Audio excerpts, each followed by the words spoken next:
Hello, everyone. Our subject today is from shift left to automation, meaning how shifting left may actually help you achieve your goal if you're longing to have for automation, but always have constant manual testing in the way. But first, let's make it official. My name is Netanel. I'm the QA lead in the Israeli branch of Chegg. And a few words about Chegg. Chegg is a company that creates tools that help students to learn and succeed in the university or college courses. And under our wing of responsibility in the Israeli side, we have the Chegg Study native mobile app for both Android and iOS. And today I would like to talk to you about why shift left was a crucial move for us and how we did it. I'm sure some of you already implemented shift left at your company, or you are already in an early stage of the shift left process. But no matter which state you are in, even if you are a QA with lots of manual tests and are longing to have automation but don't have the time for it, you came for the right place. I hope that with my experience can give you some new insight about the whole concept and its possibilities for you and for your team. Now, I would like to take you a little bit back in time. How we used to work when we started developing our native mobile app. So when the mobile team started to work together, they started as 3 independent squads who turned into a Scrum team, meaning we used to have a team for Android developers, one team for iOS developers, and another small group that was doing the manual testing for both platforms.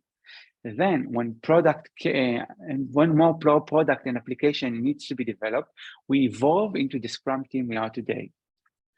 So today, each team is now constructed from 3 Android developers, 3 iOS developers, and 1 QA who needs to test it all. Now think. If each developer is working on one feature, the QA needs to test at least 3 features on 3 platforms. Now you do the math. How much time it will take to test it all? Now add regression to that mix. Everything just keep getting bigger and bigger. More tests are added to the regression with every feature we are developing. Oh, and by the way, in our mobile regression testing cycle, there are 644 tests that needs to run on Android, iOS, and iPad as well. So how long do you think it will take to release? And what do you think should be the obvious solution for this problem? That's right, automation. Let's automate and release it all much more faster. But in the other way, who has time to automate with all this manual testing in the background? The regression alone takes 3 days in the sprint for each platform, let alone testing each feature before merging it and writing test cases for everything. And that's the happy scenario when there are no ping pong between QA and developers regarding obvious bugs. So the pre-solution is shift left and then automate. Some of you probably ask, what is shift left? What does it do? Well, shift left meaning we need to take all the testing tasks and give them a little bit shift to the left, meaning do them sooner. Also, it means that not all the testing effort must be under the QA responsibilities. The QA is leading the qualities in the team and not drowned by it. Dev and QA needs to share the work process and collaborate. No more separating process for developers and QA. No more QA as a bottleneck. We are aligned into one workflow. And let me share with you the workflow we are trying to live up with in the Israeli side. So at everything, we start with a spec. We have a spec and we jump into 2 different sections. We have QA task and development task, but it doesn't mean that the QAs do the QA task and the developers do the development task. But let's start with the QA tasks. Yes, the QA needs to write the most extensive test cases you can think of for each feature. After that, the test cases will be reviewed with another QA or another developer that is working on this feature. And then the QA and the developer will decide together which tests are entered into the repetitive cycle, meaning which tests from this long list of tests that we are seeing here. From these long test cases will be dedicated to end-to-end and integration, which of them will be part of smoke test and which of them will be part of the regression test. And now let's pause here and let's move into the development task. Yes, the developer needs to complete all the tasks to make this feature to work, but I'm also need him to finish all the unit tests that for this feature. He will also have to have a code review with another developer peer. He will also have to meeting with the product manager, with the QA, with the UX to show them the feature and make sure that the product manager gets what he asked for in the spec to begin with, and that there's no open issues in the process. And then the developer himself has to manually run all the test cases from this step manually and thoroughly at least one. And then he will find bugs, you can trust me on that, and he will fix them. And this way we can skip this ping pong and open in redundant obvious bugs. And then we get to the interesting part. We are also demanding from the developer to also write integration tests that will be the coverage of the integration test will be in charge of the QA will be in charge of the coverage of the integration test, and the QA parallelly will write the end-to-end test, and also will be in charge of the coverage of the integration of the end-to-end test. When we're done with all these small tasks for both QA and developer, we finally can safely merge the code into the main branch. A variety of sanity tests, automation tests will run on this feature. And then after the feature is successfully merged and no issue were found in the automation, the QA can finally use his special talent, his criminal mind, his intuition to conduct exploratory testing and find the really hidden bugs. And only then we can say that the feature is done. But between you and me, the feature is not really done. It's just going under maintenance. We keep monitoring it and make sure the user didn't experience any bugs or any incidents. So now you're probably asking yourself, what is in it for me? What's the catch? What do you have to gain? What do I have to gain as a developer or as a QA? Well, as a developer, you don't develop bugs and fix them anymore. You're simply developing high quality features. Furthermore, you are transforming from a developer to a super developer who doesn't write bugs anymore. You deliver flawless features and version. You gain more solidarity in the team. And also you finally get the benefit of having automation pipelines. As a QA, besides the obvious reason, you get to finally deep dive into the feature and use your intuition to find the really hidden bugs. And more importantly, you finally get to write and maintain automation tests. And not just that, you get more stable builds, no more obvious bugs, much less ping pong between dev and develop and QA. And more importantly, you are no longer a bottleneck.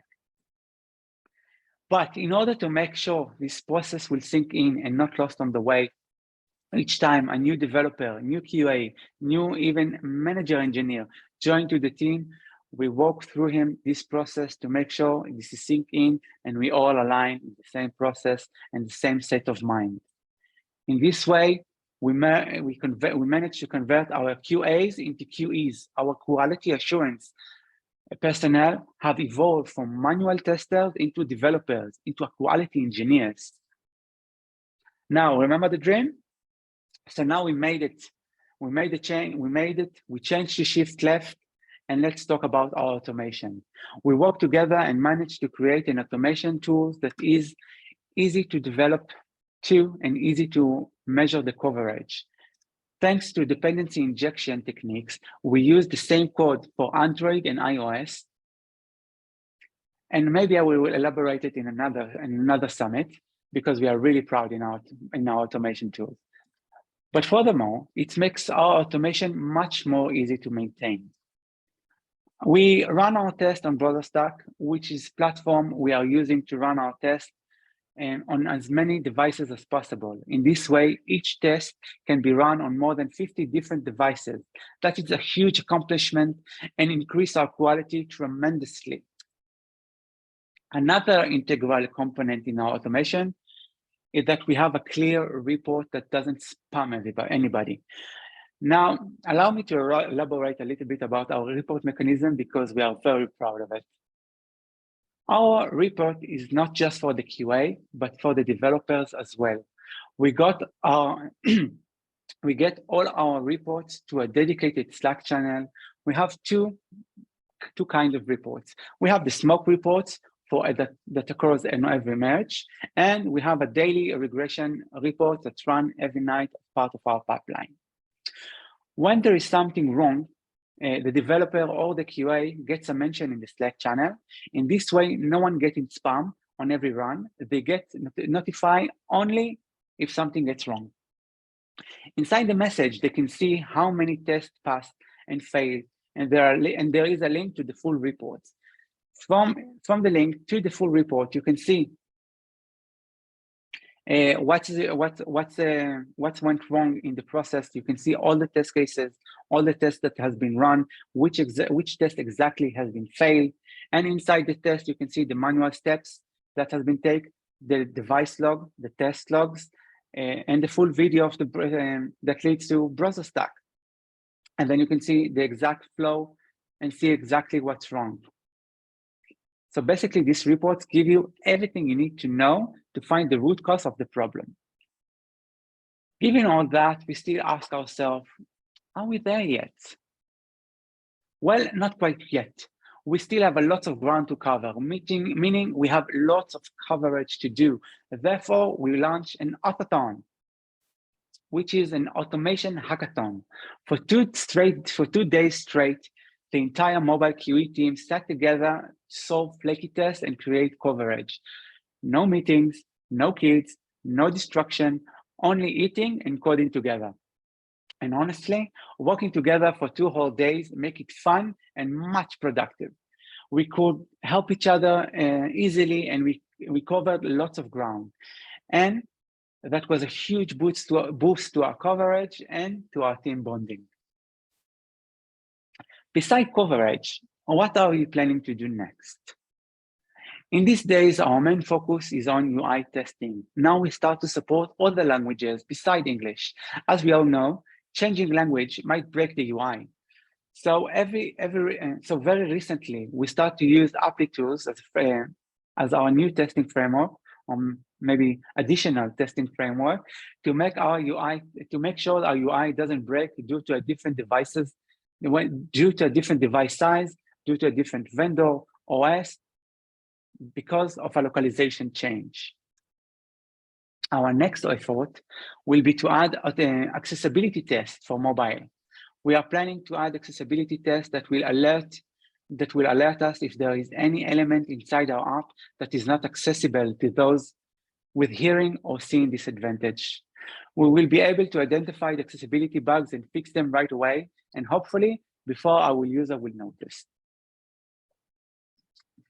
Also, we are planning to have instrumentation tests. We want to make sure our analytic test and process also automated, and we make sure our analytics are sent to and reach to the right destination with our analytic tools.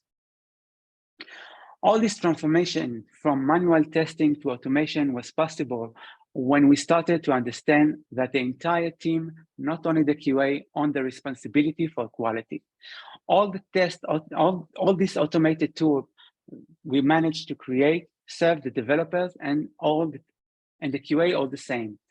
We are all part of one team working on the same goal, writing code and testing ourselves to increase our quality, regardless if we are QEs or developers. We all care about quality and take ownership together as one team.